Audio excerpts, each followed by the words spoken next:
Experience. Pat Mayo Experience. Pat Mayo Experience. Pat Mayo Experience. Experience. Welcome to the Pat Mayo Experience, presented by DraftKings.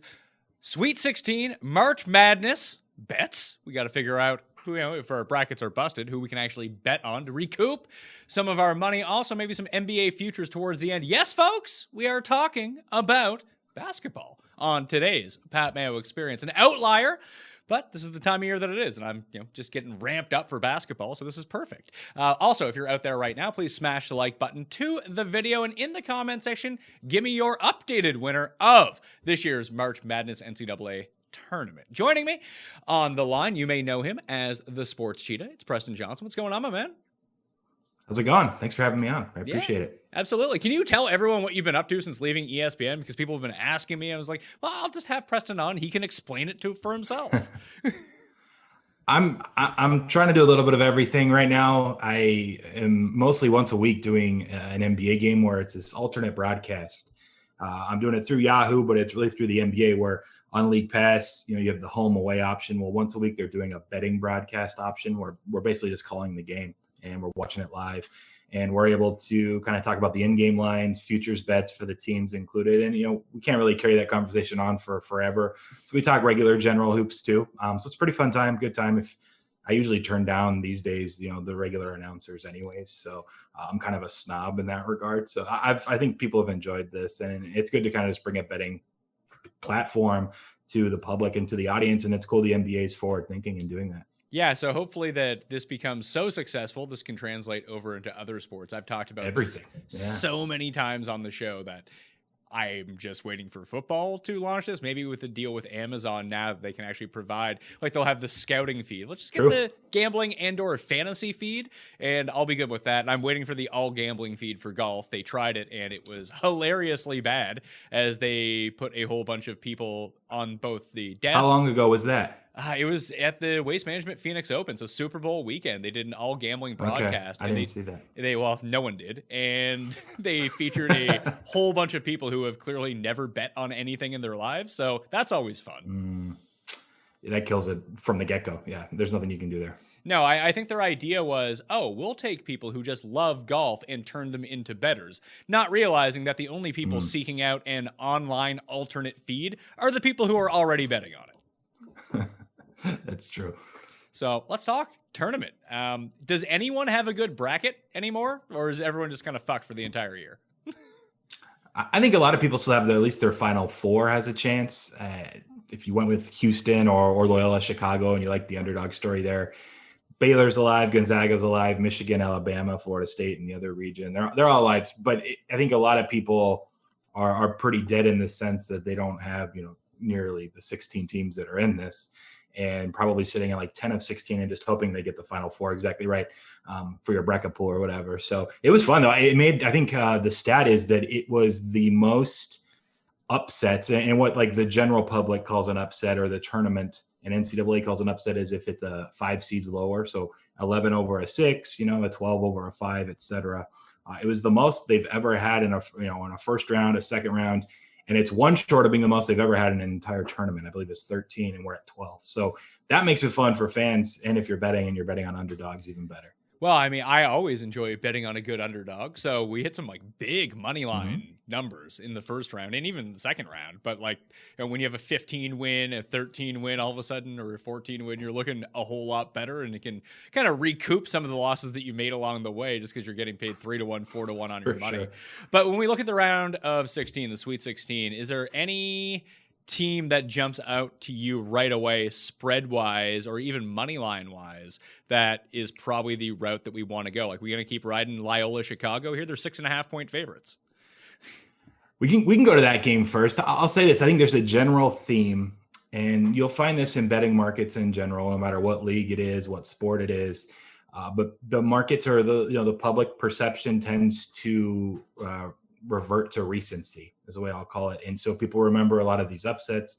They like the story with Loyola Chicago, but also remember Oregon State. They're a 12 seed that just had 2 upset wins over Tennessee and Oklahoma State. And I think this is a spot where think of it this way. So before Oregon State went on that run in the Pac-12 tournament and then winning these 2 games in the Big Dance, if I had lined this game, Loyola Chicago, Oregon State, so we're talking like 2.5 weeks ago, my personal projections would have lined it closer to 9. Okay. And then after that Pac-12 tournament, I'm adjusting some data. Obviously the Beavers graded out well over those few games in the tournament. So I'm adjusting them up. Even before the Big Dance, I would have lined this more like 8. And here we are now. Oregon State pulls off 2 upsets. Remember, Loyola Chicago just smashed Illinois, though. So they've also kind of bumped up and been upgraded. I think this should be more like 7.5. Obviously been upgrading the Beavers yet again as they've been winning more and more games. But ultimately, they're not a team that shot very well all year long. And they've just shot pretty well from 3, especially their last 6 games. And I think Loyola Chicago's defense will be able to kind of stifle them to some extent. My personal buy point would be more like -6. It's -6.5, so it's close. But that's the side I would look. But kind of, I guess, taking that a step further, then looking at some of these other games, it's interesting because generally you think, oh, sharp side, you're supposed to pick underdogs, this and that. Look, some of these underdogs, because it's been such a wild opening weekend of tournament basketball, look, Oral Roberts, I think, is extremely overvalued. And they're the 15 seed. I think they're the second one ever to make it into the Sweet 16. They beat Ohio State. They beat Florida. Look, like I think they were the worst tournament, or I should say defense and adjusted defensive efficiency entering the tournament. They've escaped twice down the stretches where Ohio State couldn't score late. Florida, I don't think, scored the last 3 or 3.5 minutes, and Oral Roberts ends up winning that one. I think it should be like 13.5, though. I think it's a good sell time on Oral Roberts, as great as the story is. Arkansas is just that much better, and we're getting, in my opinion, -11, -11.5 in the market. It's value. So that's probably my biggest discrepancy in a spread. And interestingly enough, it's on a favorite, and it's on a double-digit favorite, but I think it's just kind of looking back at what was reactionary to that first weekend, and everyone's loves betting the underdog, loves the story behind Oral Roberts. So let's just keep betting them. Like, they could do it. When in reality, I think the -11s are just too low. Well, it's funny that you mentioned the recency bias that comes in with a lot of this stuff. I can't imagine the take on Arkansas is going to be very high because anyone who's watched 20 minutes of the tournament, Oral Roberts probably is the largest story. The thing that surprised me the most, though, about the Oregon State-Loyola line is that Loyola, obviously, they have a lot of pub behind them, and they were successful the last time that we saw the NCAA tournament in 2019. But I was actually kind of surprised that it was only 6.5, that so many people were... I couldn't imagine anyone looking at this game and being like, oh, give me Oregon State versus the spread. I know that they've come through as underdogs the first 2 rounds, but just the pub, Sister Jean, the social media coverage, the ESPN coverage for Loyola is just so much higher that I actually thought, and maybe we'll see this as the week goes along, that the number will just drift higher and higher on them because I can't imagine who's betting on Oregon State. It's a good point. There's still a lot of days left. Maybe 6.5 is going to be kind of, buying the bottom of Loyola Chicago markets. So you could be right. For me personally, I generally want about a 1.5 point discrepancy between my number, my personal projection, and then where the market's at. So that's why when I'm closer to 7.5, I'd like 6. But 6.5, you're right. It might be the bottom. There's just going to be more and more coverage surrounding the Sister Jean story, Loyola Chicago again, what they've been doing. Krutwig, obviously, is a potential guy that could win most outstanding player in this tournament if they keep making a big run. So you're probably right. I'll be surprised if we see the 6. Did we all severely underrate the Pac-12 coming into this tournament, or did they just get a weird amount of breaks going through in the first 2 rounds? I have to pat myself on the back because I'm a West Coast guy, and people were calling me in a couple of shows I did, heading into the tournament, and they're like, oh, West Coast elitism. And here we are. The Big Ten has 1 team in the Sweet 16. The Pac-12 has 4. They covered and then won outright every single game except Colorado finally on that last day lost to Florida State. I mean, they just smashed. Now, I'll say this. I'm not going to take credit for it, but we talked about the Big Ten narrative is that, hey, it's the toughest conference in basketball. Now, a lot of when you look at like Ken Palm, or if you look at Bart Torvik, or there's some other public efficiency metrics you can look at for college basketball, they're adjusting for strength of opponent. And when all your opponents are in the Big Ten and you think that they're all really, really good, sometimes that can get overblown. And so if you looked at just raw efficiency numbers versus the adjusted ones, the biggest discrepancy in raw efficiency was the Big Ten. I'm talking about offense, like their ability to score points, right? Some of these teams that ranked in the top 25 and, adjusted efficiencies were in the 100 to 150 range in the Big Ten. And obviously, I think those got just a little bit overblown. It's probably somewhere in the middle. I also think people tend to still, they lack the ability to grasp randomness. If we ran this tournament back from the start again next week, I bet 3 or 4 Big Ten teams are in the Sweet 16. It was also partly random. And then on the other extreme side, the Pac-12 was the team that benefited from the randomness where they were just hot and, won a bunch of games. But I do think, UCLA, for example, and I am a Bruins fan, and so this is what I talked about with people. They lost their last 4 games of the tournament. Everyone's like, oh, they're an 11 seed. They're in the play-in game against Michigan State. Big Ten, so good. Tom Izzo, et cetera. UCLA ends up winning that. But then, they were a dog against BYU. Then obviously Abilene Christian game was a nice setup for them because they had the upset over Texas. But the point is, you lost the last 4 games of the year, but you need to look into it a little bit, okay? All 4 of those games were against tournament teams who, by the way, all played extremely well in this tournament as well. And 3 of those 4 losses came down to the final possession, basically. So you say, while it looked bad down the stretch, they lost 4 in a row. They were right there. And so they were a team that I think was drastically overlooked. But I'll say, going into their matchup against Alabama, this is the first time now in the tournament, 3 straight times I had value on UCLA. I actually think Alabama should be closer to 7.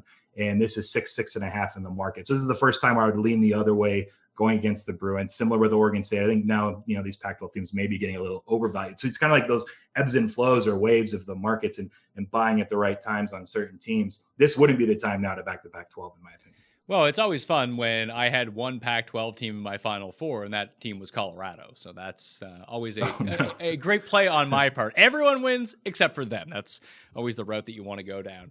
Who do you think is the most susceptible 1 seed that is left based on their draw? I think, right now, just off the sheer prices, Michigan versus Florida State, outside of Isaiah Livers' injury, I think, he's Michigan's best 3-point shooter, second best all-around player. I think most people would argue, potential NBA guy. So I think they're going to play cautious with him and his injury. Look, that was 3.5. Now it's down to 2.5 some spots. So money coming in on the Seminoles that's influencing the market.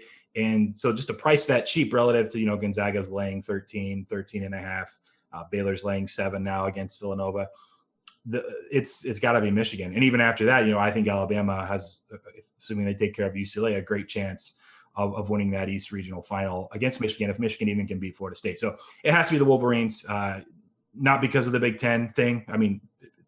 It's part of it, I guess, right? They're the only one left, and maybe the Big Ten's all overrated, so therefore Michigan's overrated. But I'm not looking down that path. I think this should be more like a 1.5 point spread. So people that got the Florida State plus 3.5, plus 3s, I think those were decent bets. And I think it should be not quite a 50-50 game. Michigan wins this more like 53.7% if you're looking at the exact numbers that I have.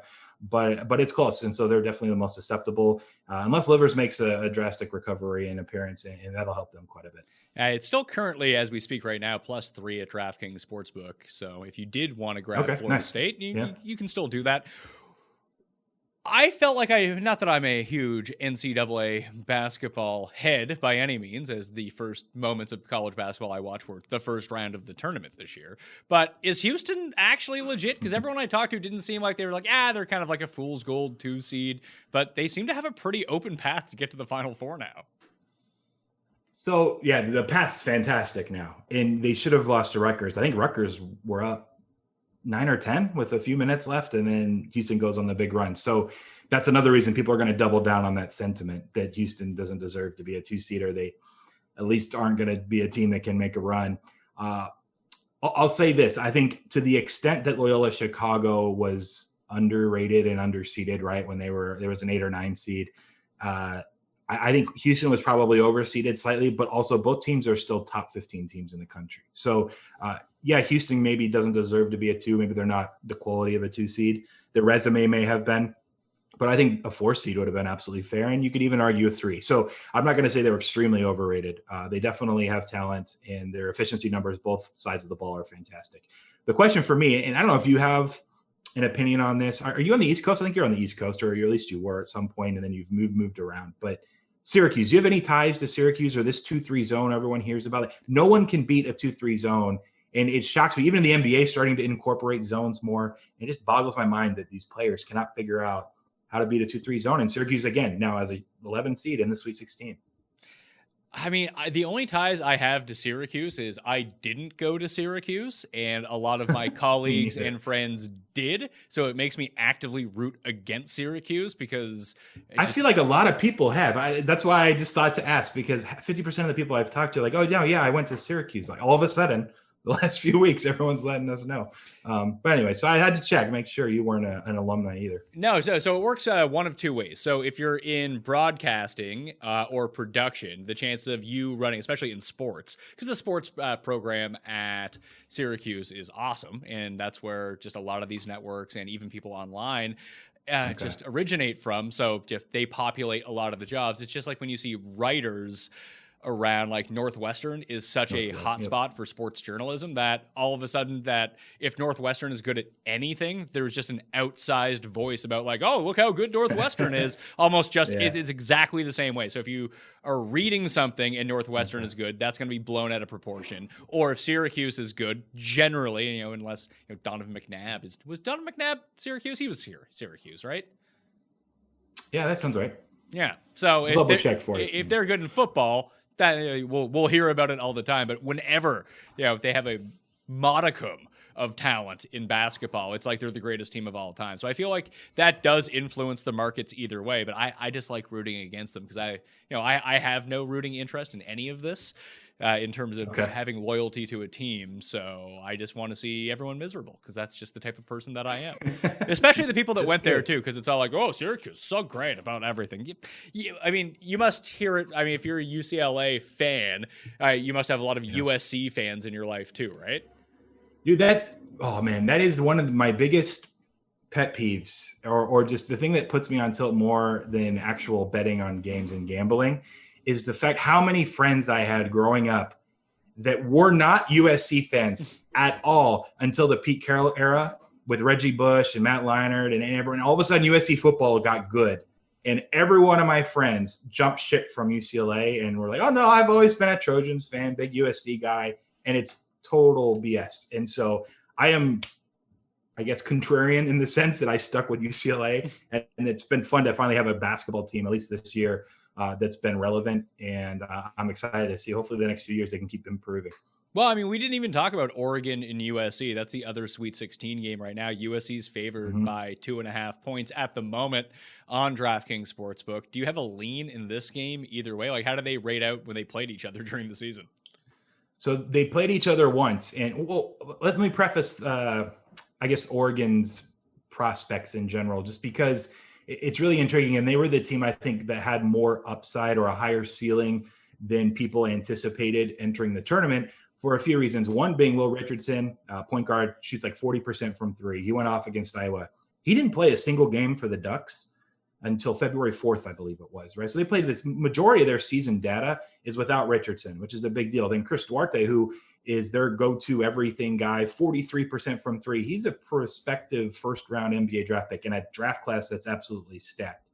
Okay, he was dealing with a foot injury for a lot of the season, and he hasn't really been healthy until the last month. So when you're looking at Oregon as a team, as far as their ceiling, it's like if you only looked since February 4th, they grade out a lot better than they do prior to that, and for good reason. They have two of their best scorers and shooters now playing. Dana Altman, a coach that in the past, I believe his record now, since he took over at Oregon in the Pac-12 tournament and the main March Madness Big Dance tournament, 82-40 against the spread. He just always is overachieving expectations. And so here we are now. Again, I think defensively, they can throw different schemes at USC, and they have an opportunity. A really sharp group bet the USC side, though, yesterday. Like, this was -1, which I thought was closer to fair. I am more bullish on Oregon, and I did think they were going to beat Iowa in that second-round matchup. And here we are now. It's -2.5. So I like the Oregon side at +2.5. I'd love it if it kind of kept trickling up to 3. Don't know if we're going to see that. But if either way, I do think it's getting a little bit out of control. I think Oregon's just still a little bit undervalued in the market, and a team that can really do it all from a coaching aspect, defensively and then offensively with the weapons they have. Which one of these teams do you think that gives Gonzaga the most problems in the next round? So I actually been talking to an assistant coach at a team that played Oregon this year, and I believe they got absolutely run out of the building. He told me that outside of maybe Baylor, but that wouldn't be until the championship game, he thinks Oregon would give Gonzaga the biggest issues because they have the size and athleticism inside to hang with Timmy, to rim protect Jalen Suggs' drives. They have like Duarte, who can, chase around Chris Bird on the outside off screens and is a good wing defender. Again, a guy that's probably going to be drafted in the first round of a stacked NBA draft coming up this year. So I think it actually is Oregon, which is interesting. They're a dog to USC, but I think USC would lack the scoring enough to ultimately hang with Gonzaga when it's all said and done. Oregon, like we just saw them just go absolutely, lethal against Iowa, didn't miss a thing. And if they're supernova again against Gonzaga, that's one of the few teams I think that can really just score with Gonzaga anyway. And so I go with the Ducks when it's all said and done, outside of Baylor in the championship game potentially. I'm just looking at the Final Four odds for the moment. So USC is 3-1 to make the Final Four, and Oregon is 6-1 to make the Final Four. Those odds seem off based on a 2.5 point spread with these two teams playing each other. That I don't know if there's any value on Oregon at 6-1, because I would imagine if they're going up against Gonzaga, let's say it's Gonzaga versus Oregon in the next round. Like, what do you think the spread in that game is? Like 8.5, 9, 10? Oh, I can tell you right now. So yeah, a lot of it, they're, when you're doing like a Final Four futures bet, they're projecting about, what the point spread would be going forward into that next matchup. My personal projection right now, and I'm bullish Oregon. I'm also very bullish Gonzaga. I've just, since the beginning of the year, just thought they were a tier above everyone else, but I think it would be close to 10 and maybe even 10.5. I mean, look, Gonzaga's laying 13.5 right now to Creighton. So, so I know Oregon's, they're better than Creighton. I think they do have more upside, and I've tried to kind of shade my numbers and projections to the since February 4th data rather than pre-February 4th, which I was explaining a little bit about earlier. But even so, Gonzaga's just that much better. And so the 6-1 isn't necessarily valued, because now not only do they have to win, we'll call it about a coin flip game against USC, but then they have to win as theoretically a double-digit dog to Gonzaga. And so, yeah, 6-1 isn't actually value. If you want to get cute, you want to do what I would suggest for people that are at least familiar a little bit with some betting stuff. You bet the money line now against USC, then you roll it over and you bet the money line again against Gonzaga. I think that would have a better payoff than 6-1 would right now. It would be plus 120 to beat USC. Then it'd be around plus 400 to beat Gonzaga, maybe plus 425, depending on what the spread is. Yeah, you might get more like an 8-1 payoff in the end instead of 6-1. Yeah. Do you think that there are any values to make the Final Four of some of the underseeded type teams? Like if Syracuse can advance, they are 5-1 to make the Final Four. Maybe if Oregon State can pull off this upset somehow against Loyola, like they're still 7-1 to make the Final Four. What is Loyola Chicago themselves? They're plus 160. I think that's value. Okay. I really think they're going to take care of Oregon State. I know the Beaver story is fun, nice little run. It's a different class, and we saw it against Illinois. Like you never want to take too much of a reaction to one game, but what Loyola Chicago did to Illinois, and basically just you came away from that game thinking, wow, if they ran this 10 times, Loyola Chicago would probably win the majority of them. They were just that much better. Maybe eventually Illinois figures out how to counter a few things, but just on an IQ level and execution level, Loyola Chicago is probably the best team in the tournament, even more so than Gonzaga, right? So I think they're going to take care of business. And then even if it is Houston, which would be worst case scenario in the Elite Eight matchup for Loyola Chicago, I only have them about a 2-point dog to Houston. And depending on the results, maybe it's not even 2. It could be more, closely aligned to a 50-50 game. So, and if Syracuse upsets Houston, then you have plus 160 on Loyola Chicago as a pretty big favorite against Syracuse. So, and by the way, and I trust them to figure out how to beat a 2-3 zone. So that's actually in that region, a team that I still think offers the most value, because I do like them here in the matchup against Oregon State. This tournament season, take care of your hair and your holes with the best tools for the job. We're talking about our sponsors, Manscaped, the global leaders in male grooming from head to toe. And when the clock winds down in March, be clutch and avoid the upset with the Manscaped Performance Package to keep all your hair and holes trimmed. Manscaped is trusted by over 2 million men worldwide. Join the Manscaped movement. Start taking care of your balls today with 20% off plus free shipping by going to manscaped.com and using code MAYO for exclusive offer. Your bracket isn't supposed to be perfect, but with the Manscaped Performance Package, you can be confident that your nose, ear, and ball pubes are. You ever try to pluck disgusting nose hair? Yeah, it's the worst. That makes the Manscaped Performance Package the ultimate men's hygiene bundle and the #1 seed overall this March. Included in the package is the Weed Whacker ear and nose hair trimmer. It provides proprietary, skin-safe technology which helps reduce nicks, snags, and tugs even those delicate holes. And 79% of partners polled admitted that long nose hair, major turnoff. And if you're not a catch to begin with, you're in an even bigger hole. Plus, your purchase goes towards a great cause because they've partnered with the GOAT, Alex Caruso, and the Testicular Cancer Society to bring awareness to testicular cancer, men's health, and early cancer detection. Manscaped is committed to raising awareness for the most common form of cancer in men ages 15 to 35 and giving support for fighters, survivors, and families impacted by testicular cancer as a part of the We Save Balls initiative. Get 20% off and free shipping with code MAYO at manscaped.com. That's 20% off with free shipping at manscaped.com and use code MAYO. When things get hairy, make sure to call on Manscaped in a clutch time.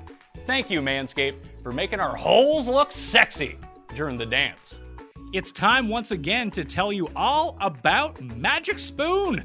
Growing up, cereal, one of the best parts about being a kid, but ever since I switched to Magic Spoon, I don't mind eating some cereal anymore because it's not full of sugar, that other junk that you don't eat. It's a great snack, it can be a great breakfast, and I've been trying to cut down on carbs and sugar and unhealthy food in general, so that means I basically can't eat anything. And I tried protein shakes and like powders, and listen, I'm not a bodybuilder, that stuff's not really for me, but I did find this was a delicious way to get my protein before and after workouts, so that's working out for me. There are 0 grams of sugar, 13 to 14 grams of protein, and only 4 net grams of carbs in each serving of Magic Spoon, and only 140 calories per serving. It's keto-friendly, gluten-free, grain-free, soy-free, low-carb, and GMO-free. And we've got exciting news, friends. Magic Spoon will be releasing 2 amazing new flavors this month for a limited time only.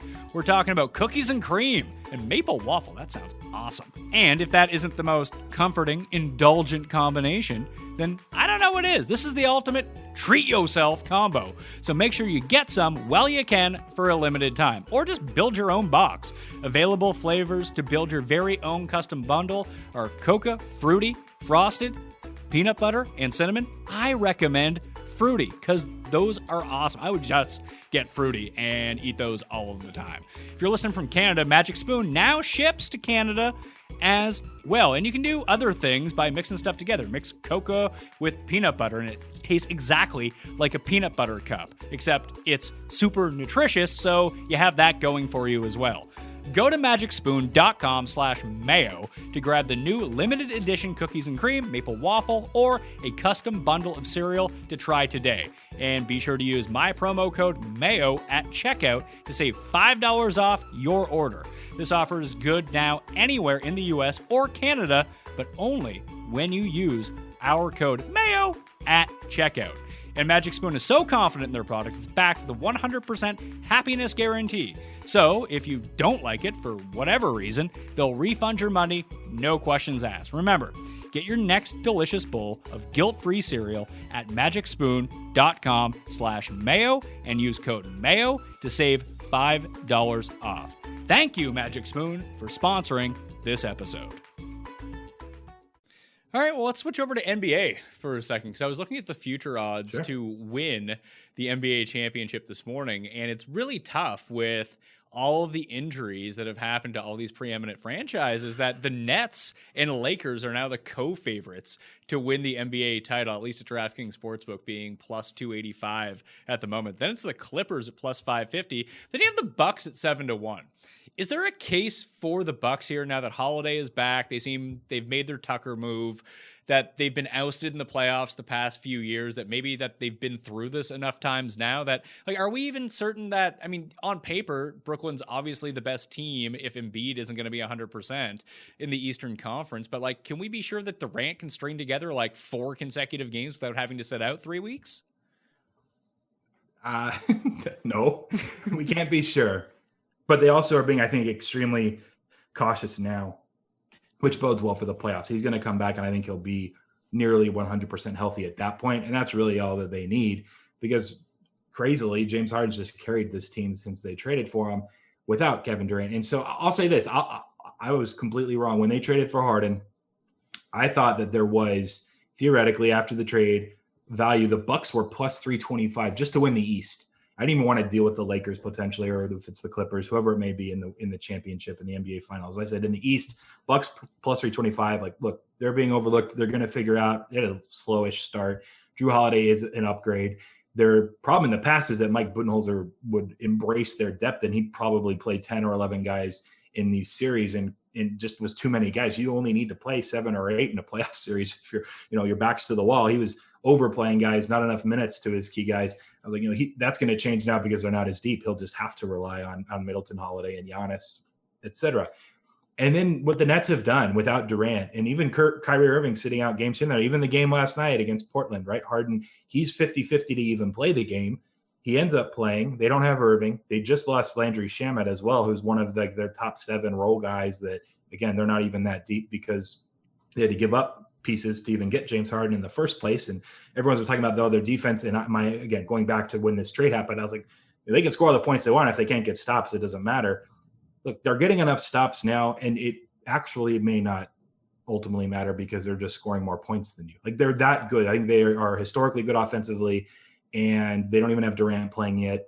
And I underrated, for being someone that was always pro analytics, pro Houston Rockets, I myself underrated just how much of an impact James Harden has on the basketball court for an offense. And you surround him with like Joe Harris shooting 50% from 3. Like, this is I think ultimately it's the Rockets on steroids, and the Rockets almost be one of the best teams of the generation, Warriors, if Chris Paul doesn't go down with an injury, or if the Rockets don't miss 27 straight threes in a game 7. Like, I think this team, it's by far the Nets now in the East, unless there's a trade made. So I want to pretend like it's the Bucks, who, by the way, I think Giannis strained his knee recently. It was announced he's a sprained knee. He might miss some time now. So that's not great news. And ultimately for me, it's the Nets to win the East. And I'm not sure about the finals. I think plus 285 is it's about like a 26-27% chance. It's kind of the implied probability at that price. The Nets winning that, it's probably about fair. It's not like I'm rushing to bet the Nets now. I'm just admitting I was wrong thinking that they couldn't do it. And I think they're just a tier above everyone else in that Eastern Conference. Yeah, and like you said, we've seen them play without 2 of their 3 big names, or just even two on the court, 1 on the court. It doesn't really seem to matter at this point. I'd be curious to see how that plays itself out in a playoff series, though, if they were to miss, one of them, or even potentially 2. Let's just say Durant and or Harden. So if you had Kyrie in there, that's great and everything. It seems like he is the third fiddle on that team, though, doesn't he? I'll tell you this. I was doing my numbers for another show last week, and they want to show like my top 10 NBA teams. And I was just doing them as currently constructed. So for example, the Lakers without Anthony Davis at the time, now they don't have LeBron, but they were 7th, but that's without Anthony Davis. The Sixers had dropped from, I think, 5th in my rankings to 11th because of Joel Embiid being out. Right now, the Nets, as of last week at least, and they're just improving more and more. Without Durant, I had them grading out as the 3rd best team in the NBA. Without Durant, they're already the 3rd best team in the NBA, slightly behind Milwaukee. So if they were to meet and play the entire series without Kevin Durant, I still think that, again, depends maybe on home court and that advantage, but it's nearly a toss-up series. That's without Durant at all. Just throw him off the team, and Nets-Bucks is a 50-50 series, which is just crazy to think about then adding a top 5 guy, or at least a top 3 scorer of all time potentially in Kevin Durant with all that he can do. I wish I wasn't so blind or a couple months back. There was so much value on Brooklyn now, and it's too obvious, and I'm still, as you can tell, upset at myself for that.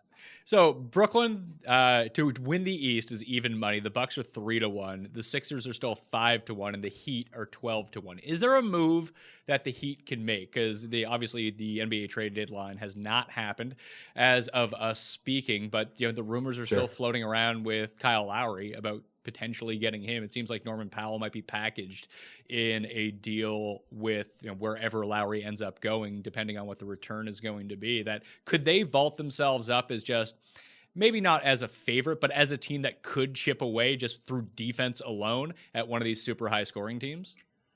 I definitely think that's the one trade someone could do that maybe we were talking before we even hit record, and I was like, I'm not following it too closely because there's nothing really trade-wise in the market that could move the needle enough. I got to hurry and bet something to try to get value out of it, right? Like if there's a book that leaves a number and hangs a number up too long. The one that's closest, though, is if the Sixers or the Heat. Those are the two teams that if they added Kyle Lowry and if they packaged it, for example, the Sixers, I believe Norman Powell only makes about $10 million a year, which is less than I thought. A friend of mine pointed it out last night when we were chatting.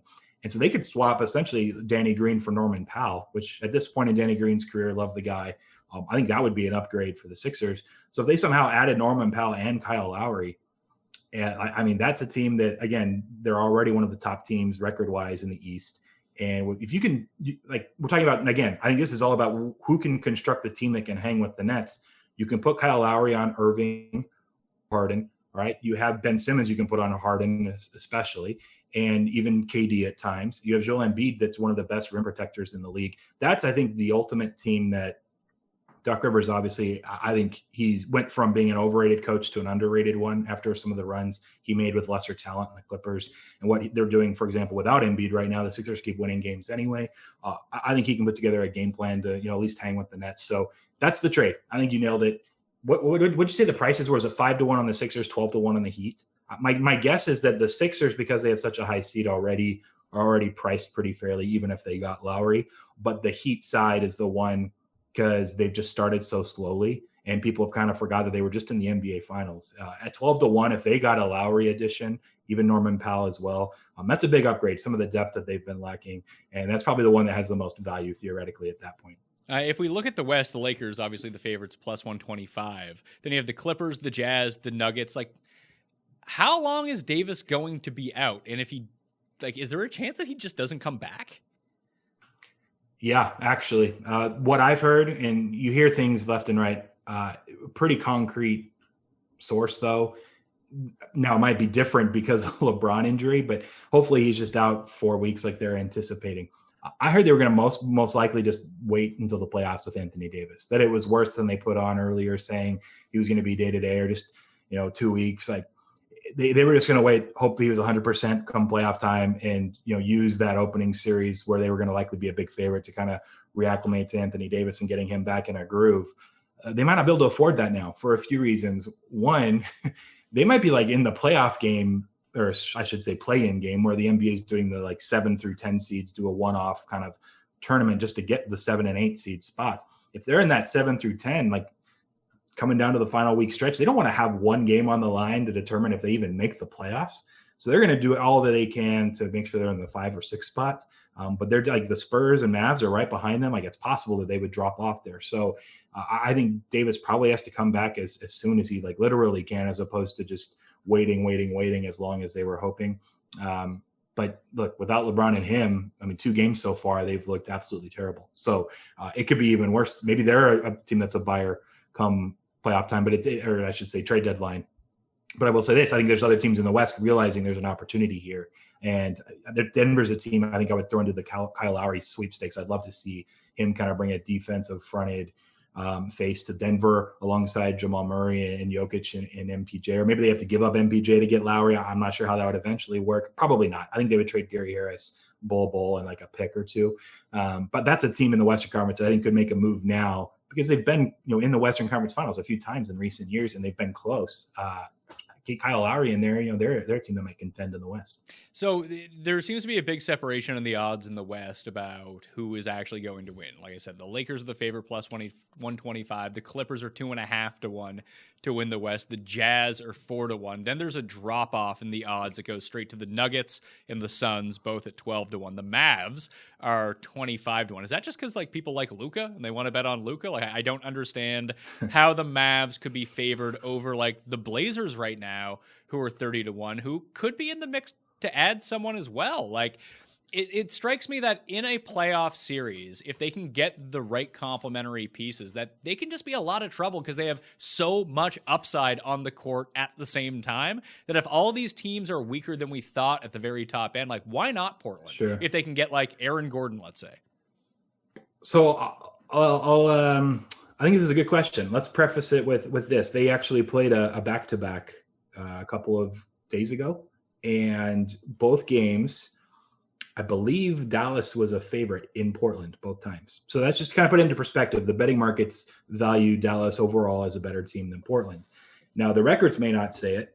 And that has a lot to do with, let's look at Dallas's season. They start the year where it was an early start and they've been public about Luka Doncic not being in shape because he thought they were going to start in January and they started in December.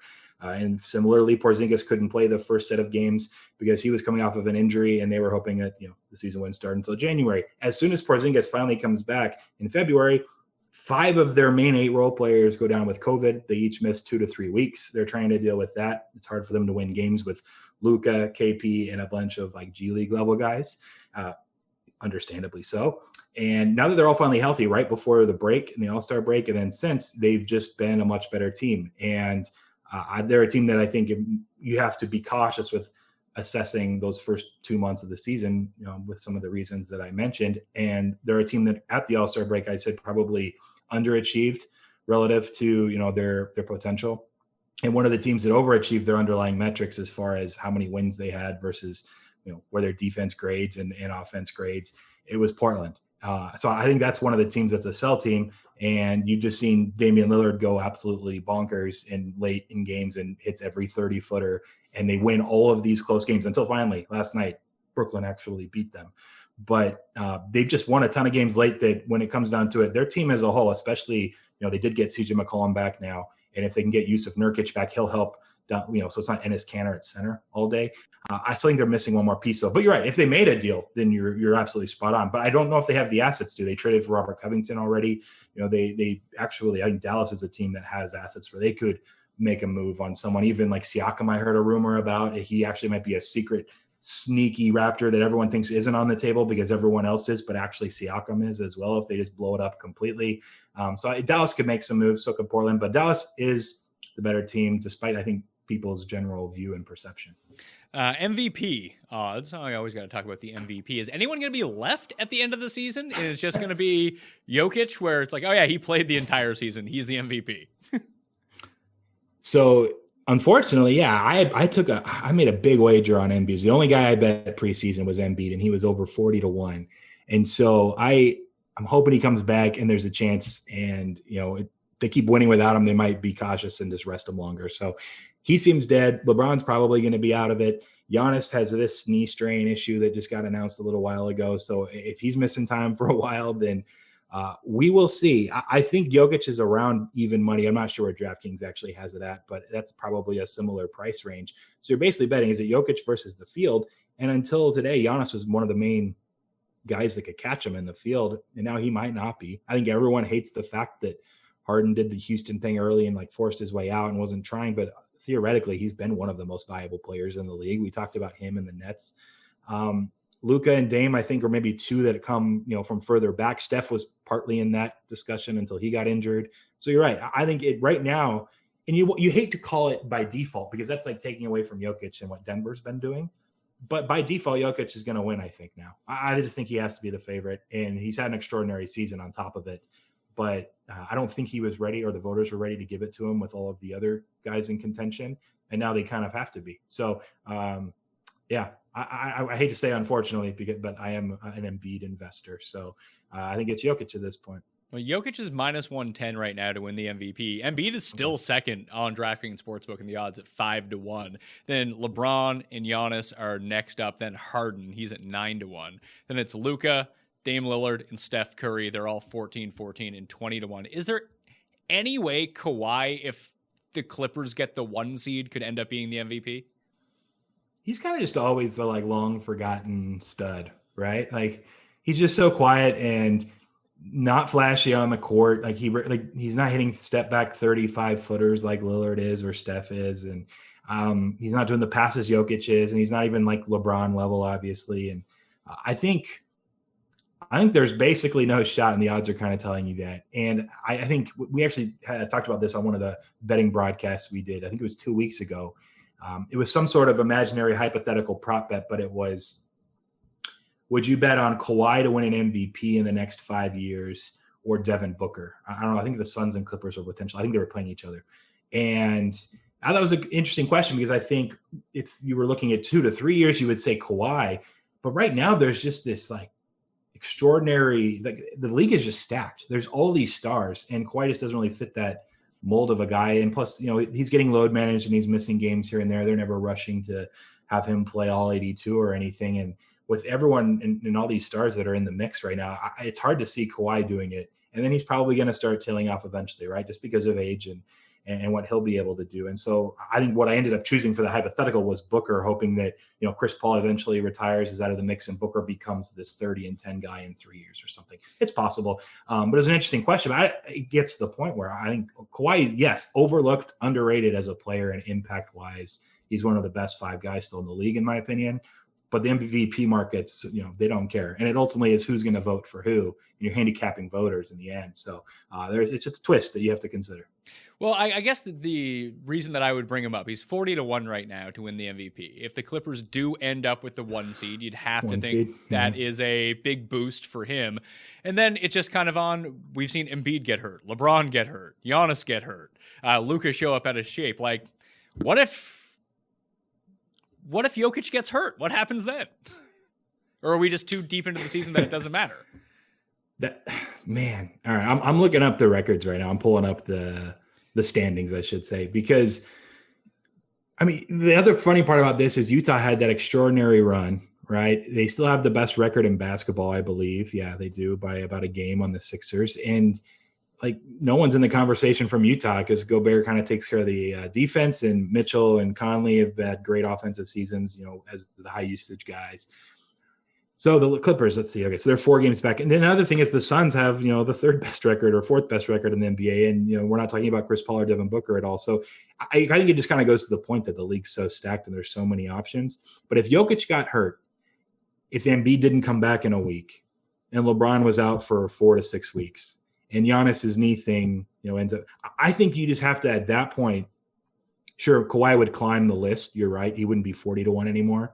But I think at that point, people would just have to get over the fact that James Harden punted a few games early on in the season, forced his way out of Houston, but he's been the most valuable player probably in the league at that point. If he makes this entire run, then that's only a game behind the Sixers anyways, right? Like if they end up getting the 1 seed in the East or the best record in the league and they didn't have Durant for the majority of it, you just have to give it to Harden, I think, at that point. And it'll probably pain people to do it and voters to do it. But I think he's the guy that if Jokic got hurt would become the new favorite. All right. Preston Johnson at SportsCheetah on Twitter. Can you give us any sort of information on what bets.tv might be?